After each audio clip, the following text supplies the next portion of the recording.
Mean राशिफल जनवरी 2026 जन्म राशि के आधार पर मीन राशि के मासिक राशिफल का विश्लेषण करेंगे। साढ़े साथी का द्वितीय चरण आपके जीवन में चल रहा है। चंद्रमा शनि की युति बना हुआ है और सूर्य मंगल बुध शुक्र दशम भाव में गोचर करेंगे। दिग्बली 4 ग्रहों का प्रभाव इस माह में आपको मालामाल कर सकता है। विस्तृत विश्लेषण को ध्यानपूर्वक समझना है। दिव्य रत्न ज्ञान चैनल में आपका स्वागत है। नमस्कार, जय माता दी, जय श्री राम। चैनल को हमारे सब्सक्राइब करें। अपने बारे में और आप विस्तृत विश्लेषण जानना चाहते हैं, चूंकि ये तो जन्म राशि के आधार पर संपूर्ण मीन राशि का विस्तृत विश्लेषण करेंगे, लेकिन अब आपको अपने बारे में, स्वयं के बारे में जानकारी चाहिए तो आप हमारे व्हाट्सएप पर अपनी बर्थ डिटेल्स भेज सकते हैं। निःशुल्क विश्लेषण आपको हमारे द्वारा हम बताते हैं।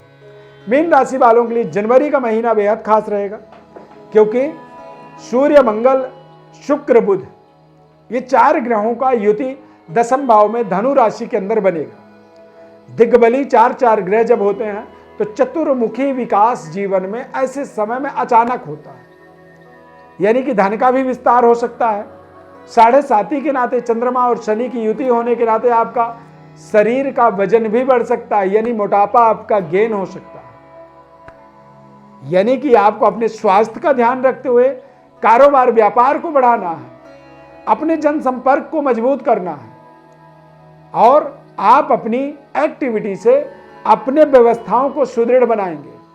सेहत स्वास्थ्य का थोड़ा सा ध्यान रखना है। पेट से संबंधित परेशानी आपको इस माह में थोड़ा प्रभावित कर सकता है। सूर्य मंगल दिग्बली होने से कुलदीपक राजयोग बन रहा है, यानी कि इस माह में कुछ बड़ी अपॉर्चुनिटी अवसर आपको मिल सकता है।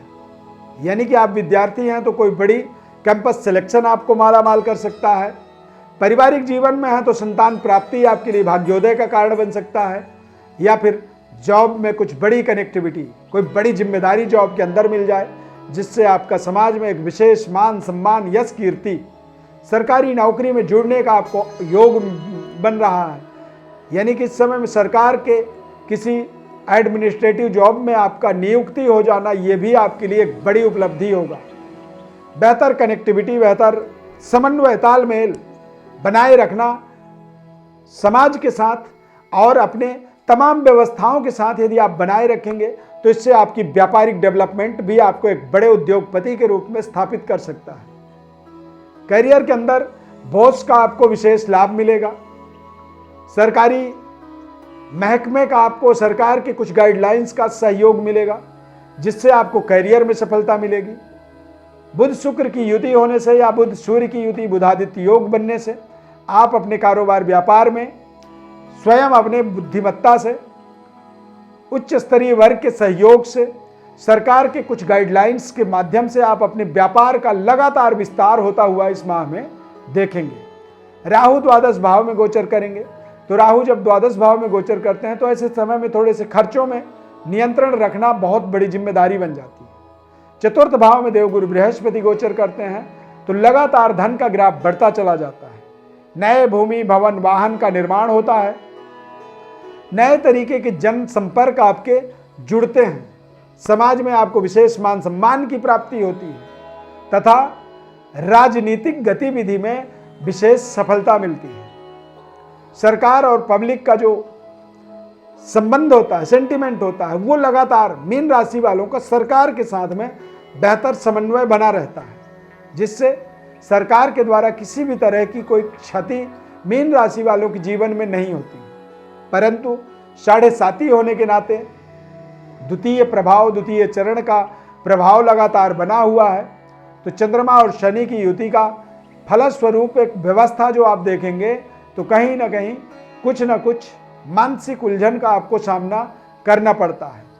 मानसिक उलझन में कई बार व्यक्ति सही निर्णय को गलत निर्णय में कन्वर्ट कर सकता है, यानी कि आपको वहां पर थोड़ी सी सावधानी रखनी बहुत जरूरी है। दशम भाव और एकादश भाव में सूर्य बुध मंगल शुक्र का लगातार गोचर बना रहेगा इस माह में, इसीलिए आप अपने डिमांड्स की पूर्ति होता हुआ देखेंगे।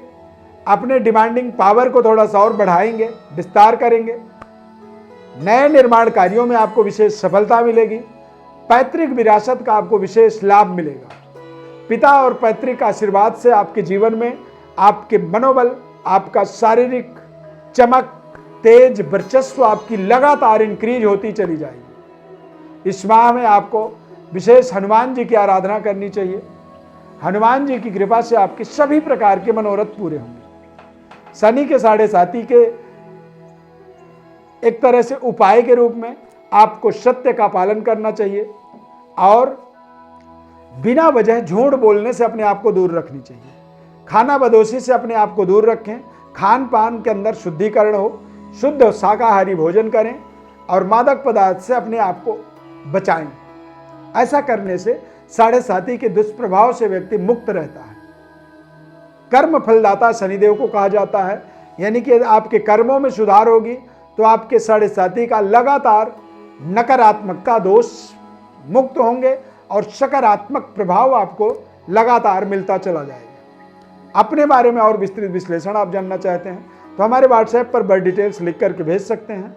निःशुल्क विश्लेषण बताया जाएगा। सब्सक्राइब, लाइक, शेयर करें। यहाँ तक कार्यक्रम को आपने देखा तो लाइक कर दीजिए और जय श्री राम कमेंट में जरूर लिखें। प्रभु श्री राम कृपा आपके ऊपर सदैव बनी रहे। बहुत बहुत धन्यवाद। Thank you for watching. जय श्री राम।